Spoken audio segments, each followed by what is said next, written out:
continuidade, vamos agora iniciar a palestra do Miguel Neto, técnica na certificação de imóveis rurais, né? Então, por favor, Miguel, que disse que só falava depois da mútua, então...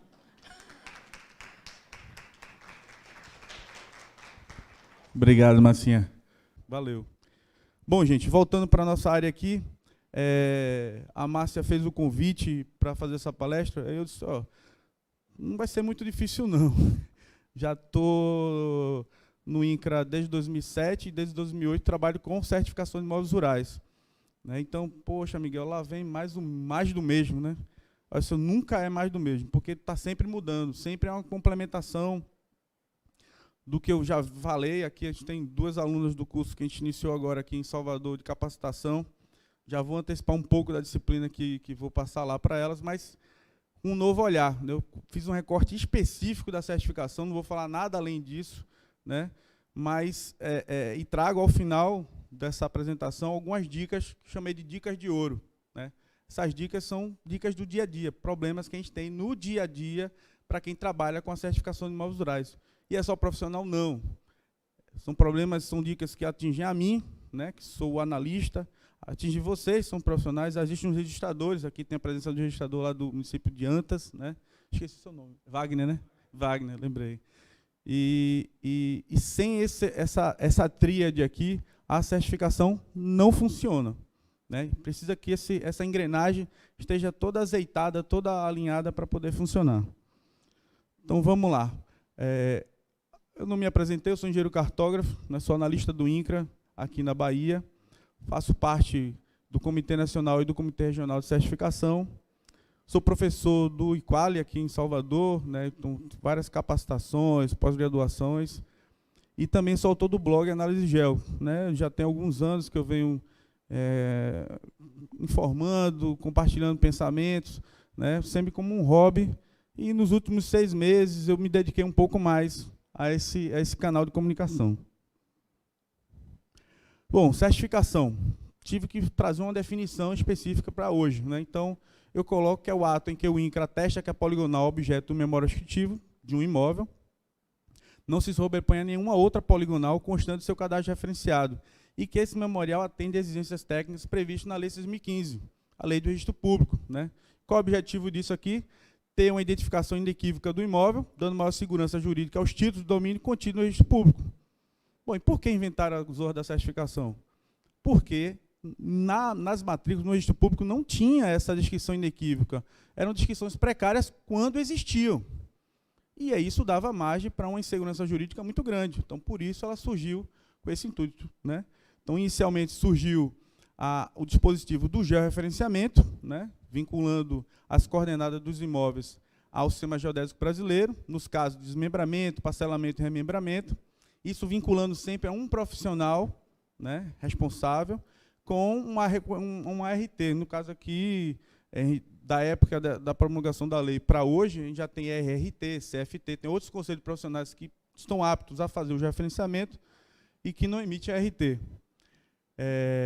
E especificamos também na própria Lei 6.015 a certificação. Né?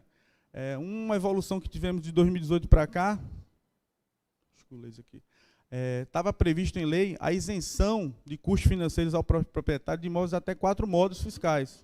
Isso caiu em 2018. Por quê? Foi colocado em lei, não sei qual foi o contexto político em que foi ensejada essa possibilidade, mas não disse quem, como ia pagar, como é que isso ia acontecer. Então, isso nunca funcionou.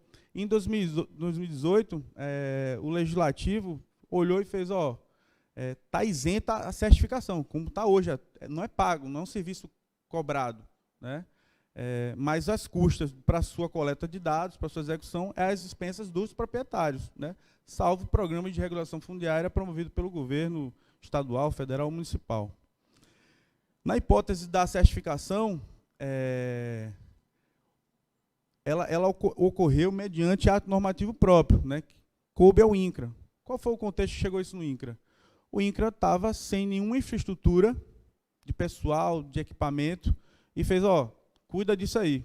Não tínhamos condição nenhuma de cuidar disso aí.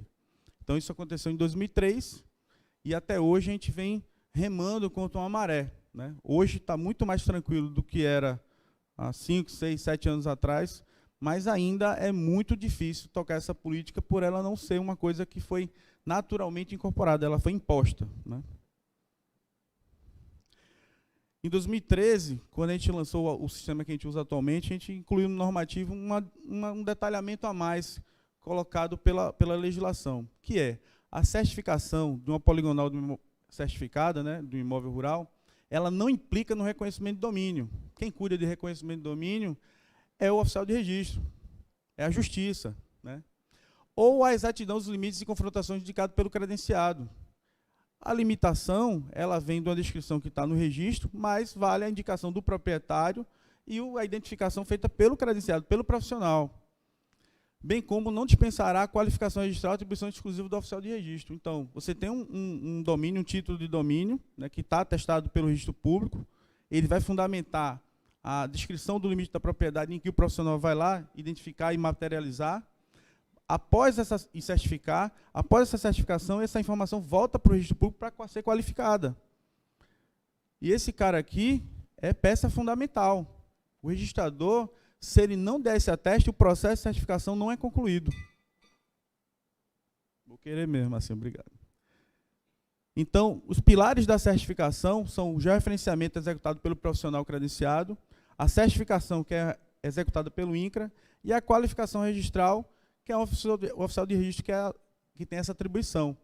Então, esses 3 pilares aqui é que dão sustentação à certificação de imóveis rurais no país, né? Sem esses 3 aqui, se um deles falha, a certificação falha.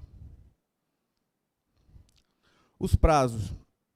Bom, a última alteração de prazos vem com o decreto 9311 de 2018, aquele mesmo que tirou a questão da isenção, e coloca a gente hoje com obrigatoriedade para imóveis acima de 100 hectares, que queiram desmembrar, parcelar, né, remembrar, ou de alguma forma alterar a descrição desse imóvel no registro público. Então, há um impacto muito grande nesse momento hoje, no Brasil como um todo, isso é endêmico, tem estado que tem um pouco mais, outros menos. No Nordeste ainda está muito aquém pela questão fundiária de situação de domínio, ser muito de posse, né, ainda não é muito perceptível, mas no Centro-Oeste, no Sudeste, isso é uma coisa de louco, né? E quando a gente chegar em 2023, onde acima de 25 hectares vai se tornar obrigatório, isso vai ser uma enxurrada. Eu não sei se o INCRA estará preparado em 2023 para receber essa situação. Deus queira que sim, e que os profissionais também, né, deem conta de toda essa demanda. Dos nossos normativos, eu trago uma evolução, né? Como eu disse, em 2003, quando foi regulamentado, normatizado o procedimento da certificação, o INCRA não estava tão preparado, mas a gente conseguiu preparar uma documentação que norteava a execução de serviços em campo. A época foi uma revolução, não tinha no Brasil nenhum documento técnico que desse esse encaminhamento, né? Então, a gente, mesmo precariamente, mesmo com todas as dificuldades, lançamos esse documento, né? O sistema que dava suporte à execução da certificação era o Sistema Nacional de Certificação de Imóveis Rurais, um sistema desenvolvido por servidores do INCRA, com muita limitação técnica de TI, porque não eram profissionais de TI, eram curiosos de TI, profissionais da área de geografia e agrimensura. De 2003 até 2009, lembra que eu falei que a gente não tinha estrutura, mas tinha uma demanda. Bom, tínhamos mais demanda do que a gente podia atender. Então, o que ocorreu? Um grande acúmulo de processos, problemas em várias superintendências, e o pessoal reclamando, por que vocês não atendem? Tá? Um processo chegava a demorar 3 anos para ser analisado. Então, isso foi bem difícil. E aí nós começamos como é que a gente destrava? Então, lançamos uma norma de execução que visava orientar os estados, né, as superintendências do INCRA, a acelerar o processo de análise. Não funcionou muito. E aí a gente, impactado também pela revolução tecnológica, então 2003, uma realidade tecnológica, sabe que na parte de tecnologia, a cada ano tem novidades. Então, 7 anos depois, tinha uma realidade tecnológica muito diferente do que tinha de 2003. E a gente precisava se adequar. Então, lançamos uma segunda edição da norma técnica, Logo depois, lançamos uma revisada no mesmo ano. E olha só o desespero, mais 2 normas de execução. Tudo isso tentando fazer o processo andar, mas não andou, né? A gente ainda tinha problema. Fizemos parcerias com o Exército, que não foi tão de sucesso, né? Tivemos problemas também com o próprio Exército, analisando esse processo de certificação. Mas em 2012, alguns colegas em Brasília fizeram uma releitura da legislação e olharam para o que a gente estava fazendo e, cara, está errado alguma coisa aqui, não é possível que esteja tudo certo. E eles olharam e fez, a gente está fazendo coisa que não é da nossa competência, né? A gente está analisando registro de matrícula, a gente está fazendo perícia em processo, isso não é o que está na lei, né? Então, em 2012, a ANS 105, ela dá essa percepção, essa análise do que, de fato, a legislação apontava como obrigação do INCRA, que era atestar que uma poligonal não se sobrepunha a outra do seu cadastro referenciado. E com essa releitura, nós publicamos uma terceira edição da norma técnica e desmembramos a questão mais legal da questão técnica através de vários manuais. Então, temos o manual de limites e confrontações, que orienta o que medir, né, identificar o que medir, o de posicionamento, como medir, e o de gestão da certificação, que é como vai funcionar essa relação entre profissional e INCRA na hora de cuidar das ações afeitas à certificação de imóveis rurais. Bom, isso em 2013. Quando a gente lançou em 2013, junto com ele lançou o sistema CIGEF, para operar essa nova realidade, essa nova percepção. 2013 para 2019, a gente já, no próprio 2013, a gente já lançamos, mas já vimos coisa que tem que mudar. Aí, não, mas vamos deixar acumular aí mais um pouco, que a gente muda tudo de uma vez. E a cada ano a gente vem tentando mudar e não consegue, né? Então, está no forno uma revisão dos manuais. Acredito que em 2020, né, a gente consiga fazer essa revisão e lançar uma nova versão desses manuais aqui para vocês. A abrangência da certificação ela é nacional. Até então, a gente tinha 2 normas técnicas, uma para a Amazônia Legal e outra para o resto do Brasil. Ou seja, a gente tinha 2 realidades por conta da condição de trabalho na Amazônia Legal e a origem fundiária também. Hoje é tratado de uma forma só. Então, o que se faz no Nordeste, é o que se faz no Sudoeste, é o que se faz na Amazônia também. Credenciamento. Então, o profissional que se capacita ou que adquire conhecimento pela graduação direta, ele solicita a habilitação do seu conselho de classe, no caso o CREA, ou o CAL, ou o CFT, e solicita ao INCRA o seu credenciamento para fazer o referenciamento e certificação. Isso hoje é tudo feito via sistema, via internet, né? E a gente tem hoje com o acesso via certificado digital, que é o seu CPF digital, e aí eu brinco muito com os profissionais, no sentido de que qualquer coisa que eles informam, façam ou divulguem dentro desse sistema, ele é réu confesso, porque ele está, para fazer isso, ele tem que estar com o CPF digital dele lá e ele assina tudo que ele escreve, né? Nessa base de dados hoje tem mais de 13 mil profissionais, não quer dizer que tem 13 mil atuantes mesmo, eu acredito que pouco mais da metade atuam com georreferenciamento no Brasil, mas temos 13 mil, né?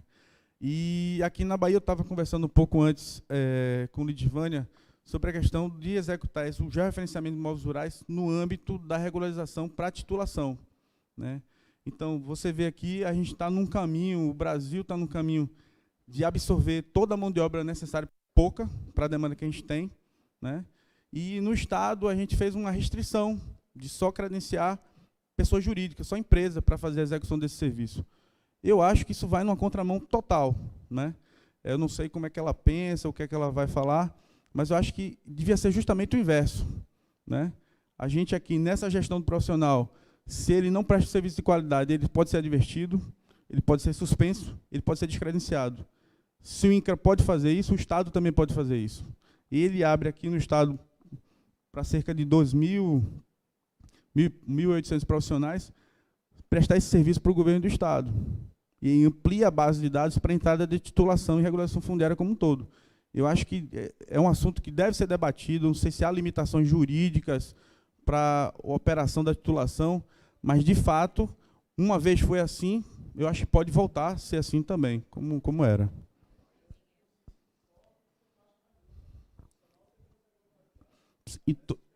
E o profissional está vinculado a alguma empresa, sempre vai estar. Então, eu acho que, no mínimo, o debate, né? Uma inovação da terceira edição da norma técnica foi a facultar a implantação de marcos nos limites das propriedades. Bom, a gente foi muito criticado, massacrado com essa proposta. Como assim? Vai arrancar, não vai ter mais, tal?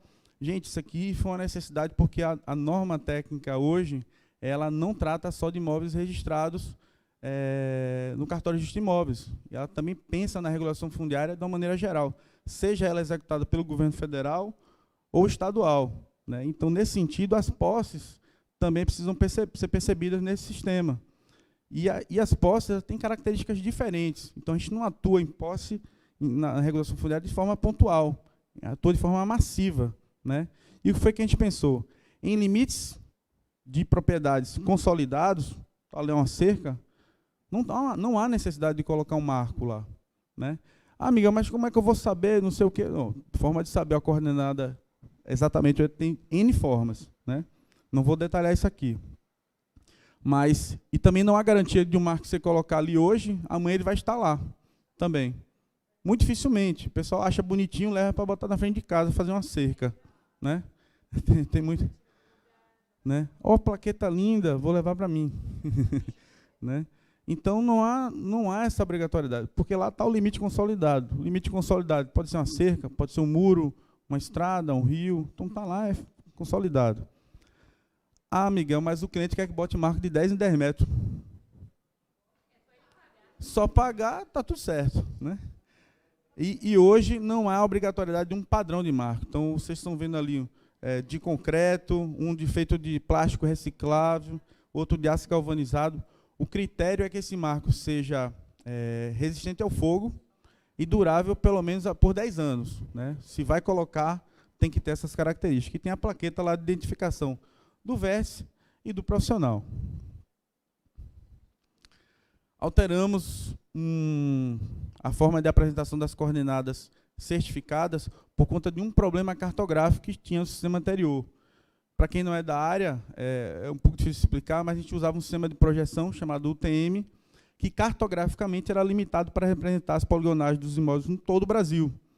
Tínhamos problema de sistema para fazer essa representação. E a solução que nós tínhamos, pensamos, foi de estabelecer um sistema geodésico específico para cada propriedade e dentro de um sistema geodésico macro para o Brasil todo. E aí resolvemos o problema cartográfico. Resolvemos um problema e criamos outro. Por quê? O Brasil não tem um órgão de cadastro, de gestão territorial único para todo o país. E qual o problema que a gente causou? Criamos isso aqui para a certificação e, obviamente, o impacto é direto no registro público.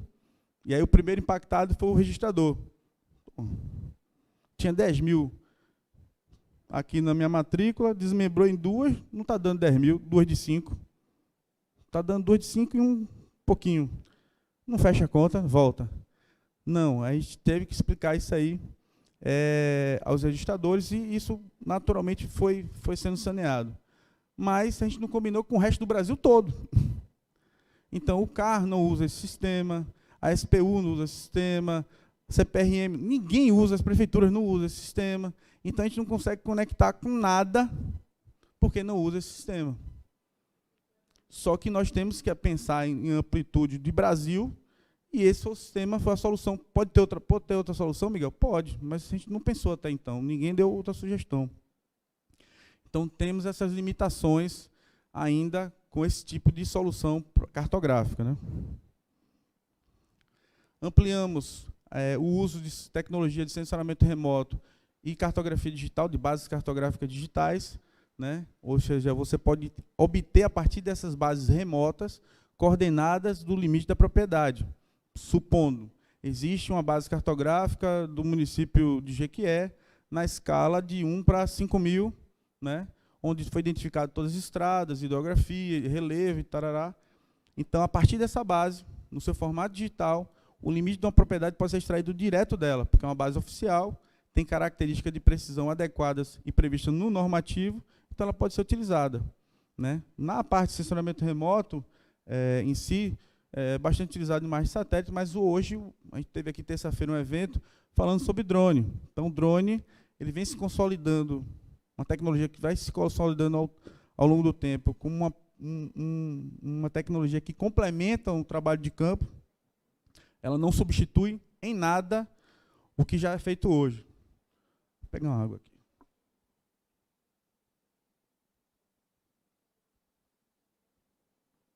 Ela complementa, porque a imagem ela obriga a gente a perceber os limites da propriedade.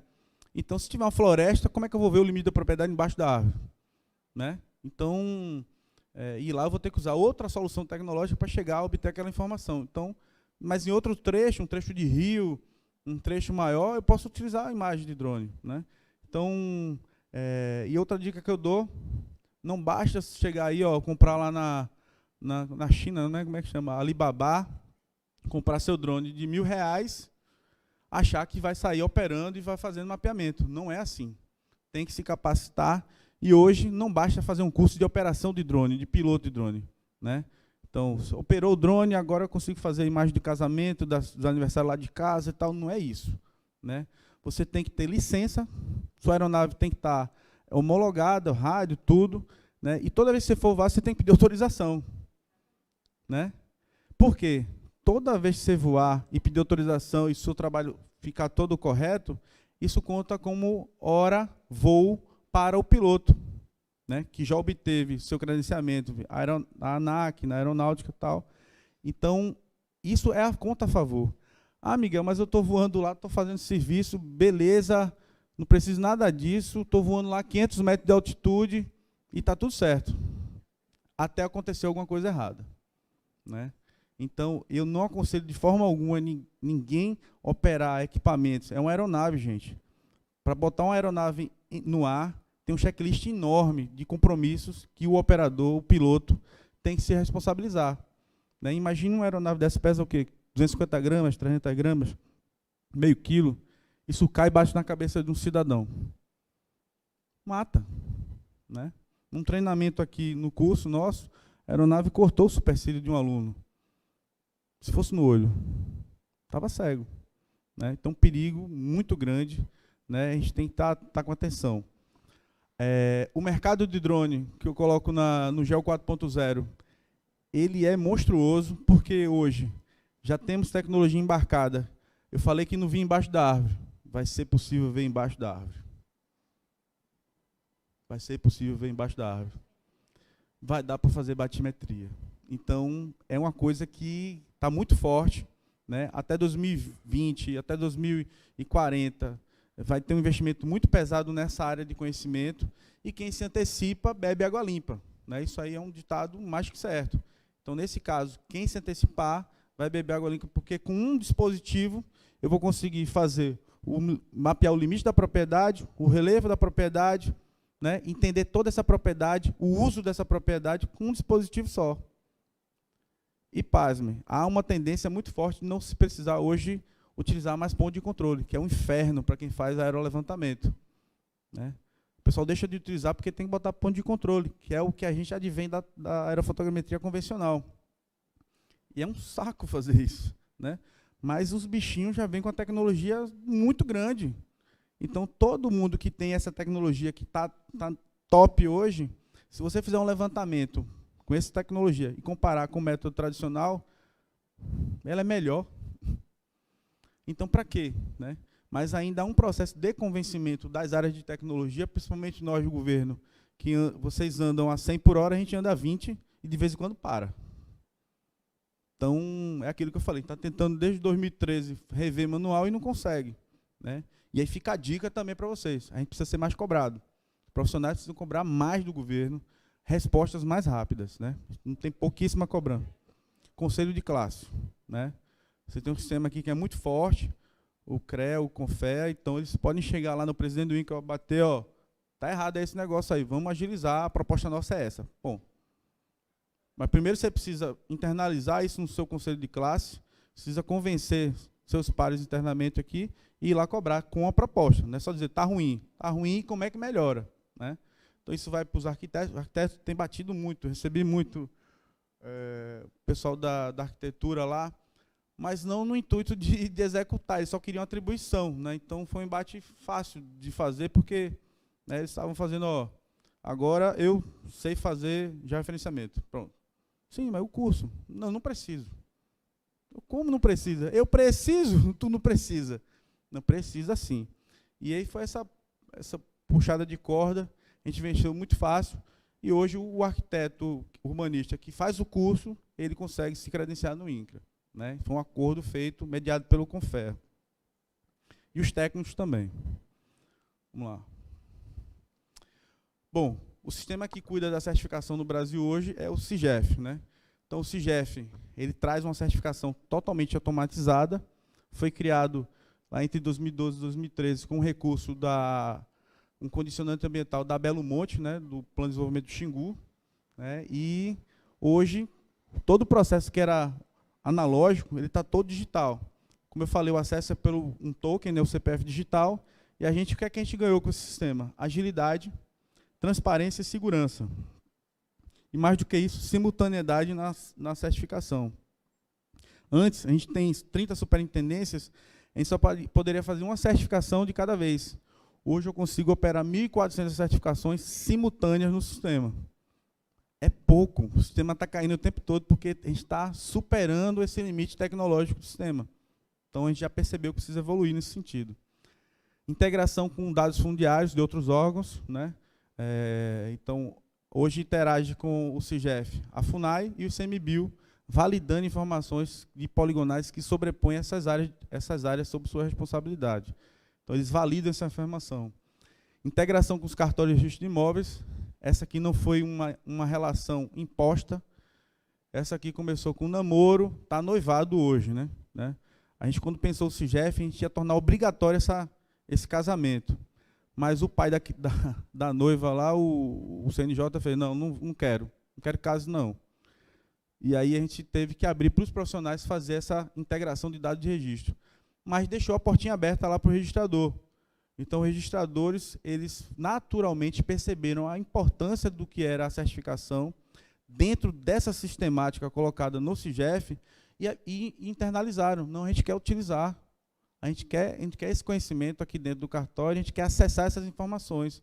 Pô, se quer, toma aí a portinha, pode abrir, pode utilizar, chegue junto. E hoje a gente tem, do espectro de cartório de registro de imóvel no país, já superamos 50%. Né? O ideal é que 100% utilizasse, mas ainda não é possível. Né? Alguns estados chegaram nesse nível, a Bahia ainda não é. No Nordeste, só o estado do Piauí o Tribunal de Justiça obrigou os cartórios a utilizar o CIGEF para a confirmação do registro no cartório. E outra inovação foi a unificação de conceito de registro de imóveis. Né? Então, até então, a gente tratava o imóvel rural dentro de uma perspectiva do cumprimento da função social, e não era isso que a lei colocou.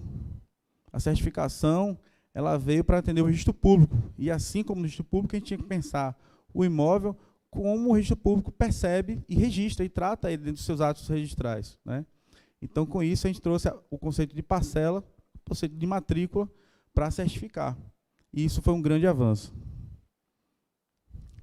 Então, para quem não conhece como funciona a certificação, o proprietário contrata um profissional que define qual é o método de tecnologia que ele vai utilizar, em campo, faz a medição da propriedade, consolida essas informações em uma planilha, né, que é chamada de planilha ODS, que usa um sistema chamado LibreOffice, que é um análogo ao Microsoft Office, porque esse aqui é free, é gratuito.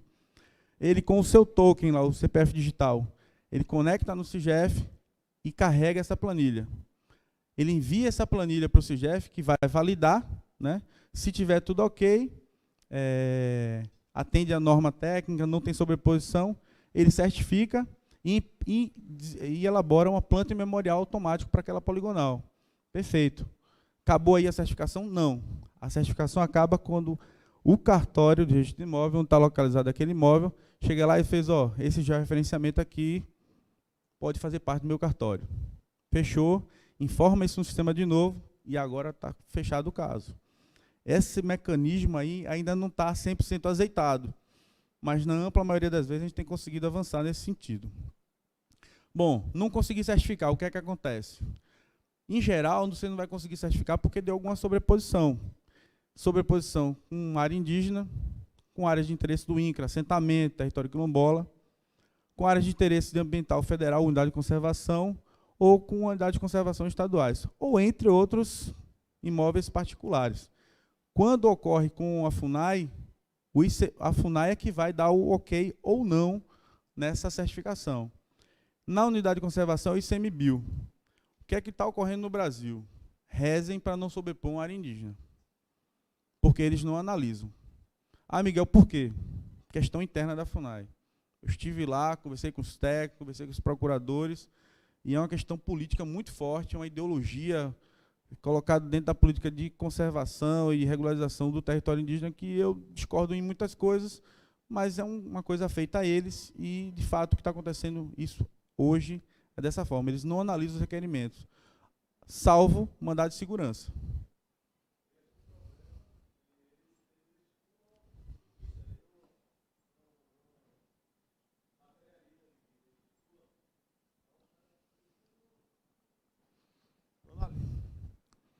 Pronto.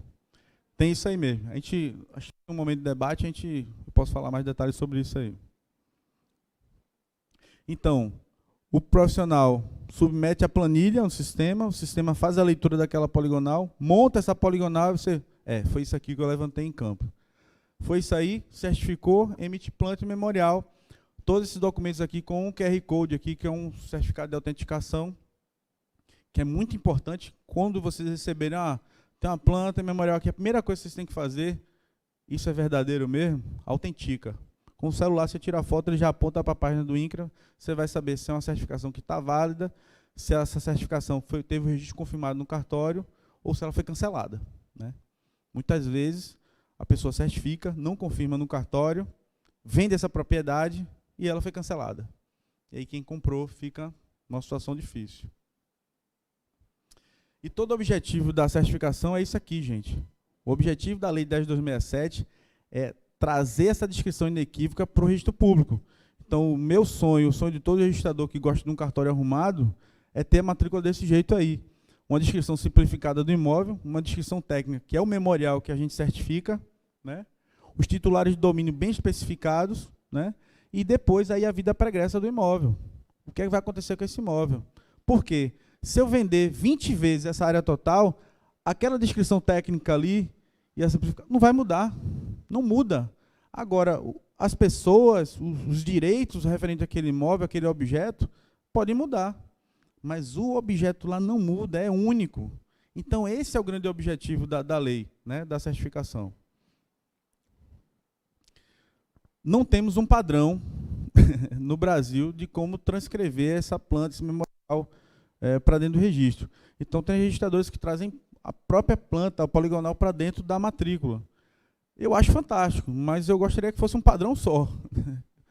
A gente tem uma lei só para o Brasil todo, então a forma deveria também ser uma só, né? Os tribunais deveriam conversar mais e caminhar nesse sentido de unificar entendimentos para esse padrão também. Gestão da certificação. Então, aí é a forma como o INCRA trabalha essa questão da certificação quando o imóvel não é certificado imediatamente por vocês. Então, a gente conta hoje com uma estrutura com 30 comitês no Brasil todo, são nossos stakeholders, nossos especialistas dentro da autarquia, né? Já fomos 140, mas com essa política previdenciária tóxica, muita gente está pedindo aposentadoria, e a gente já baixou para 120, e esse número está caindo. Em 2020, provavelmente seremos pouco menos de 100, né?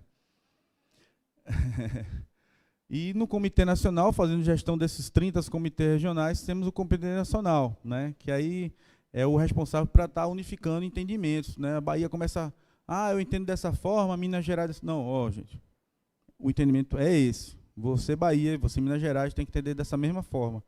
E esse é um trabalho que é constante.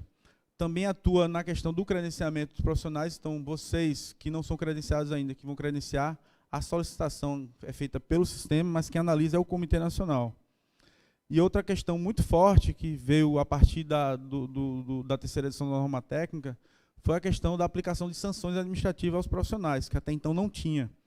Então, tem profissionais e profissionais. O mercado ele é muito pesado, então cada um quer baixar preço, fazer o serviço, não trata o proprietário como cliente, trata como um cara que vai prestar um serviço e vazar, tal.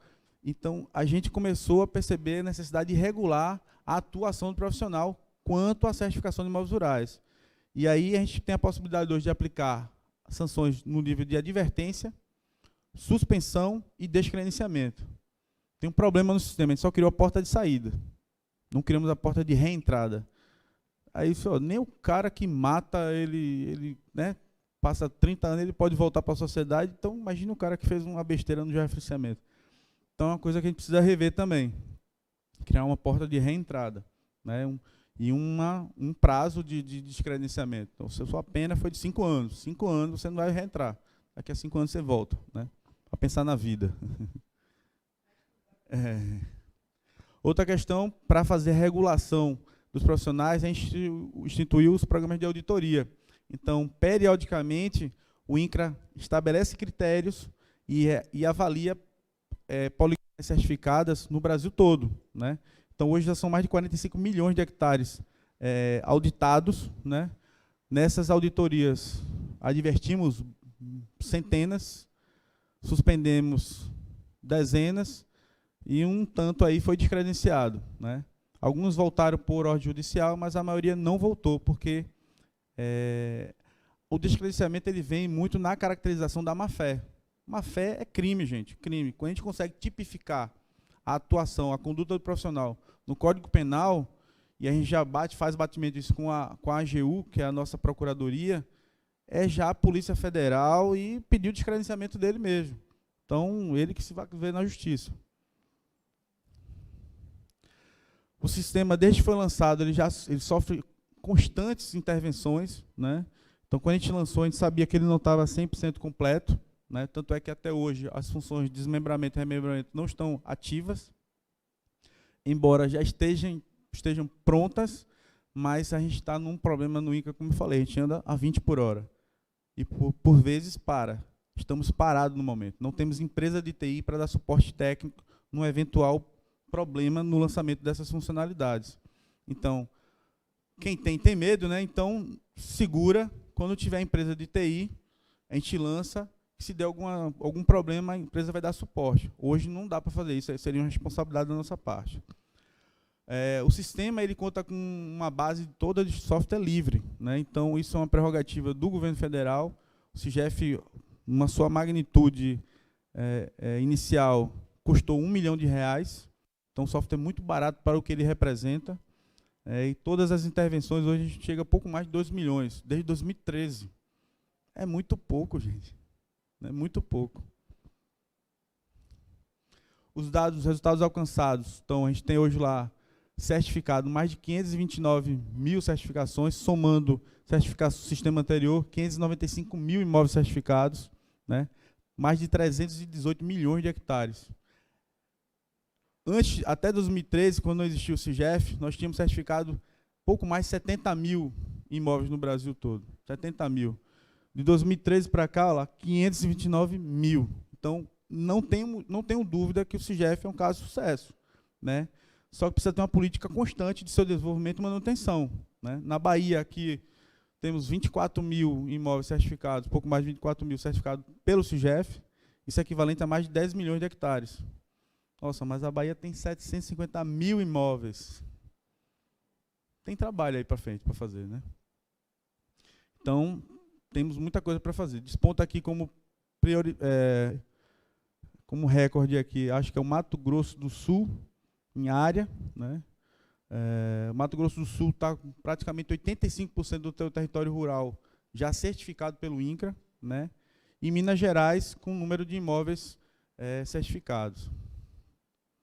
Isso hoje, no amplo nível de Brasil, corresponde a 37,5% de imóveis do seu território coberto.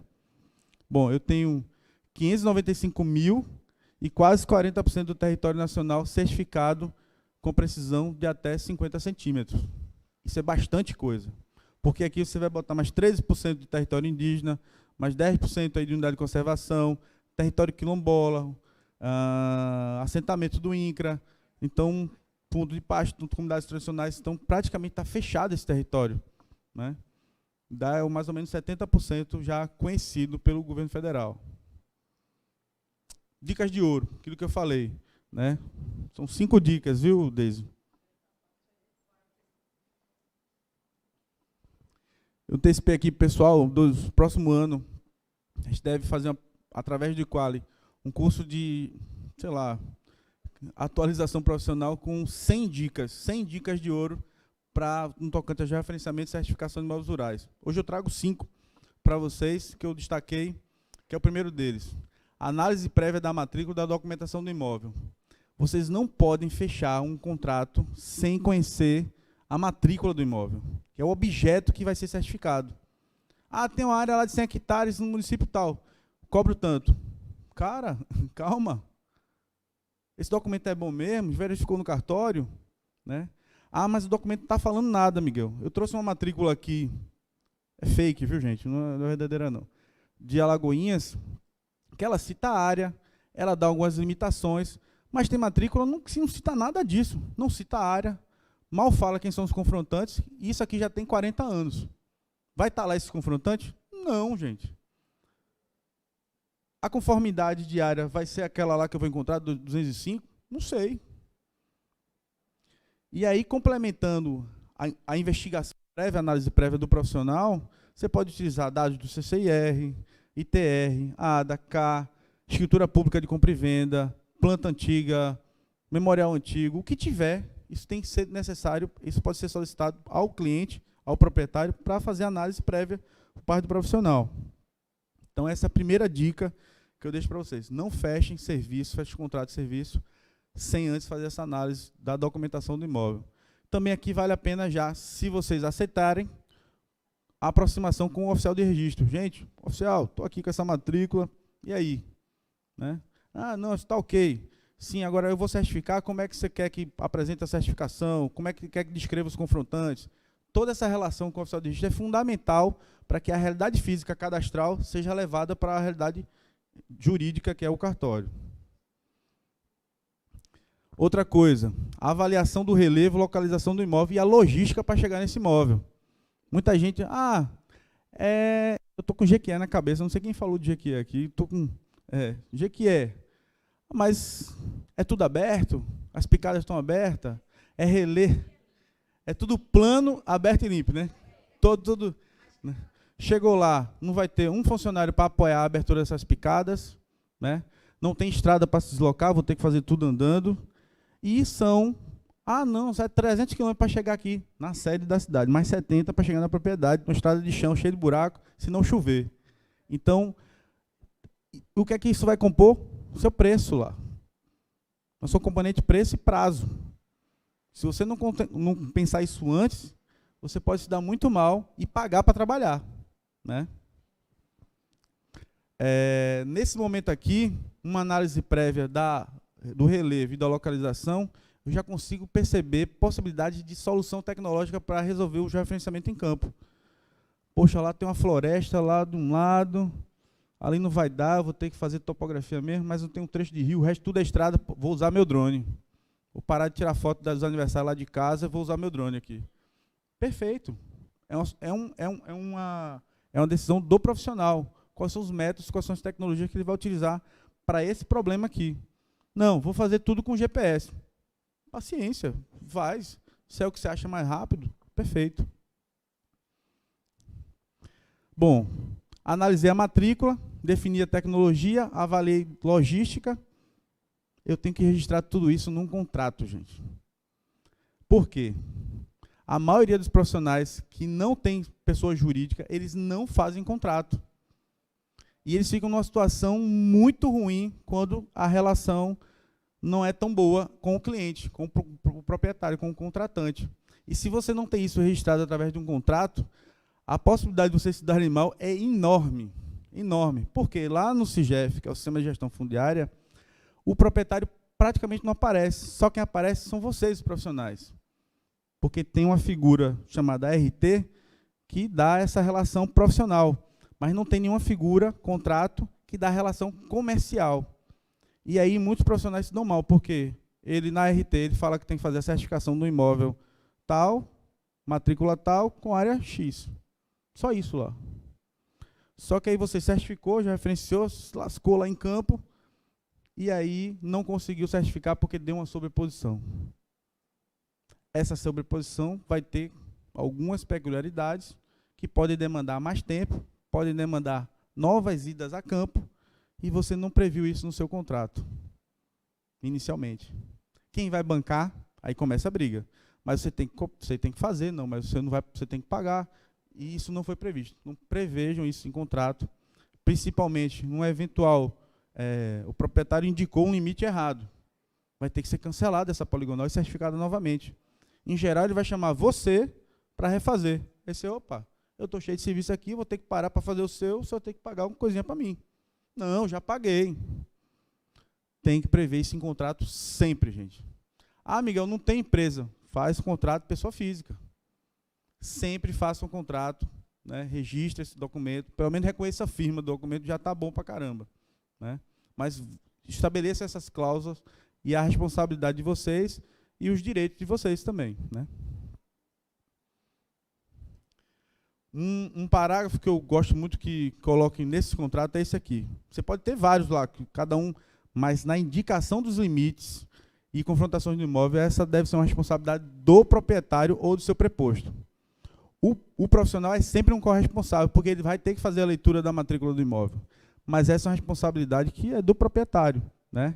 E ele colocar que ele responde civil e criminalmente por uma indicação errada desses limites. Legalmente, eu não sei qual o cunho que vai dar suporte ao profissional, mas é uma das cláusulas que dá muito suporte para vocês, para o profissional, na hora que eu analiso uma eventual divergência entre a área certificada e a área registrada. Definição do método da tecnologia. Já antecipei aqui, cada situação vai ter a tecnologia, e o que eu estava falando aqui até mais cedo com a Deise, sobre que tipo de solução tecnológica eu vou usar para fazer o referenciamento. Ah, vou comprar o RTK de última geração, custa 100 mil reais, tal. Serve? Pode ser. É o ideal? Pode ser. Mas eu poderia ter um bem mais barato, um de 20 mil, cadê o 17 mil? E ele fazia a mesma coisa. Ah, Miguel, mas esse xing-ling aí, não vou... Tudo bem, o direito é seu. Mas existem outras possibilidades. Qual a ressalva que eu faço mais aqui? Tem uma tecnologia chamada de RTK, né? É o posicionamento em tempo real. Então, em tempo real, eu sei a coordenada. Mas qual é a lógica de a gente obter uma coordenada em tempo real de algo que eu não conheço ainda, que é a coordenada do limite da propriedade? O tempo real, eu vejo muito quando eu conheço aquela coordenada e preciso chegar nela com a precisão que o normativo exige. Mas se eu não conheço, cara, eu vou obter a primeira vez essa coordenada, para que o RTK? Ah, Miguel, mas agora tem a poligonal lá, o imóvel, tem vários imóveis do lado certificado e eu preciso saber. Perfeito, aí não, aí agora sim. Saber onde é que o outro profissional chegou lá e botou a coordenada dele. Aí sim, aí é adequado. Ah, Miguel, a Deise me questionou aqui, mas o RTK não gera um arquivo bruto para a gente fazer uma auditoria futura. É verdade, e está dando problema. Então, quem usa esse tipo de solução, além de fazer o rastreio em tempo real, tem que fazer uma pequena ocupação para comprovar que esteve ali naquele momento. Tem equipamento que faz os dois ao mesmo tempo? Não sei. Tem, né? Mas não são todos. Então, além do posicionamento em tempo real, tem que fazer um registro de ocupação daquela coordenada por algum momento ali. Pode utilizar drone? Pode. A gente vai receber? Vai. Mas vocês vão ter que ter autorização de voo, a aeronave tem que estar homologada, registrada, senão a gente não recebe. Vamos ter que ter ponto de controle. Olha o que eu estou falando. Eu estou dizendo que amanhã não vamos precisar de ponto de controle, mas hoje ainda exige, né? E isso dificulta um pouco a utilização da tecnologia.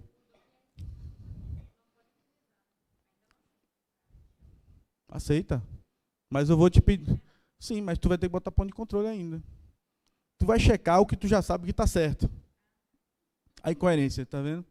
Mas é preciso que aí é parceria com a academia. A academia precisa trazer estudos que o que eu estou falando aqui se comprove, e aí a gente passa de cobrar.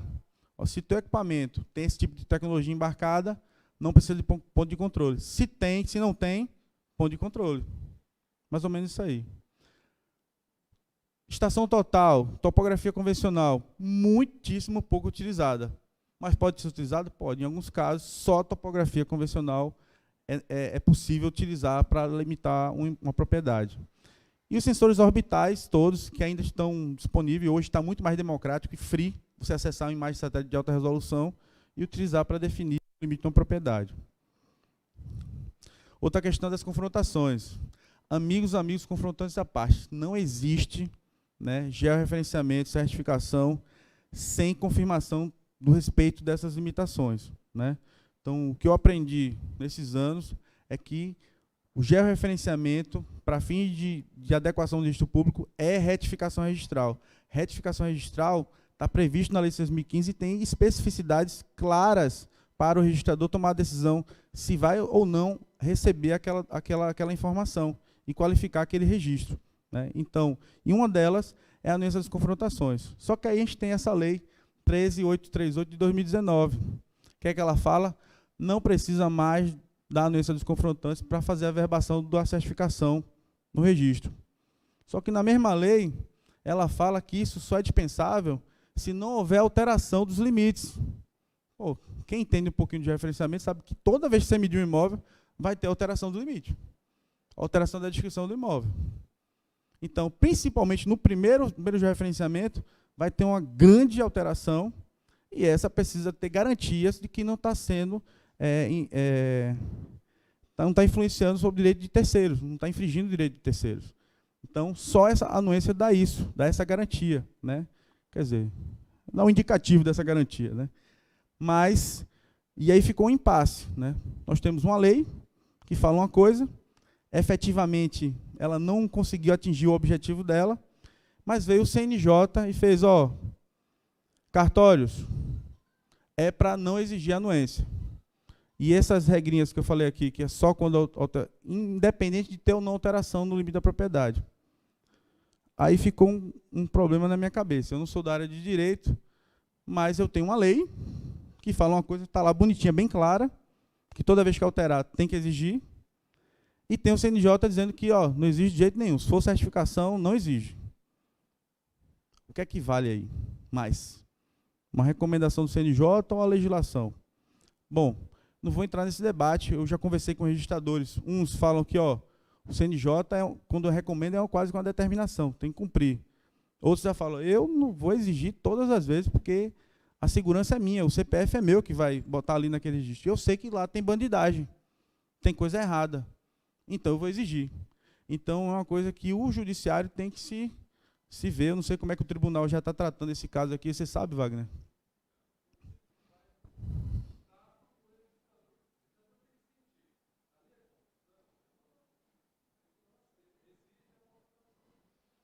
Então imagina aí no oeste da Bahia não exigir esse documento, né? É problema puro. Regiões onde está a especulação imobiliária por conta da implantação do parque eólico, também uma especulação, é um problema sério fundiário, né? Então, como o Wagner falou, faz parte do tato do registrador, né? Trago aqui para vocês um cenário, né? Na apresentação do GEO 4.0 eu trouxe 2 cenários, mas um que eu vou trazer agora é sobre a parte rural, que é esse universo aqui. O INCRA hoje tem na sua base de dados 7 milhões de imóveis rurais. E nós só temos 595 mil agora, certificados. Olha o tanto de coisa que tem para fazer, gente. E há 2 semanas atrás, a ministra da Agricultura falou, prioridade do governo é regulação fundiária. Ela quer povoar essa bolinha aí dos 7 milhões com imóveis certificados, percebidos inequivocamente pelo Estado brasileiro. E quem vai fazer isso? Somos nós. A quantidade de profissional hoje habilitado e capacitado para fazer isso dá conta? Não dá. Não dá. Vamos ter que capacitar muito. Quem está trabalhando no mercado vai ter que trabalhar um pouco mais, né, para suprir essa demanda. O outro cenário que eu trazia é sobre a questão urbana, que vai ser a Márcia que vai falar, mas só antecipando um pouquinho a Márcia. 50% dos imóveis urbanos do Brasil não tem matrícula. Então, a REURB hoje ela vem com uma força muito grande, né?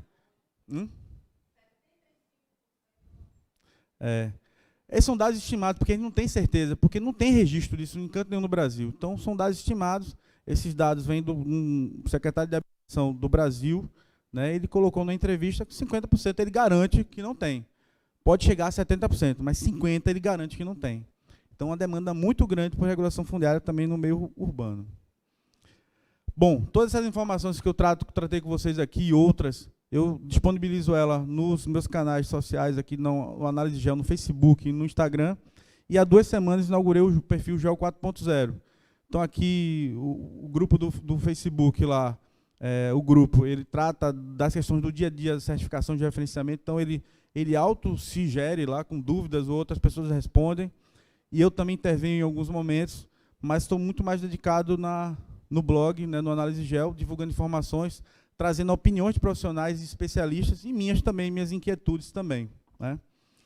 Então, fecho hoje aqui com vocês com essa frase. Então, o futuro tem muitos nomes, para os fracos é o inalcançável, para os temerosos, o desconhecido, e para os valentes é a oportunidade. Eu acho que a gente está tendo uma grande oportunidade nesse momento aqui. Vocês que saíram da sua zona de conforto, deixaram o trabalho, deixaram de fazer alguma coisa para estar aqui hoje, venceram uma barreira aí dessa zona de conforto e estão aqui na zona de aprendizagem e vão chegar numa zona de conhecimento, justamente para aplicar esse conhecimento na prestação de serviço à sociedade. Bom, gente, muito obrigado, por isso é só. Obrigado, Miguel.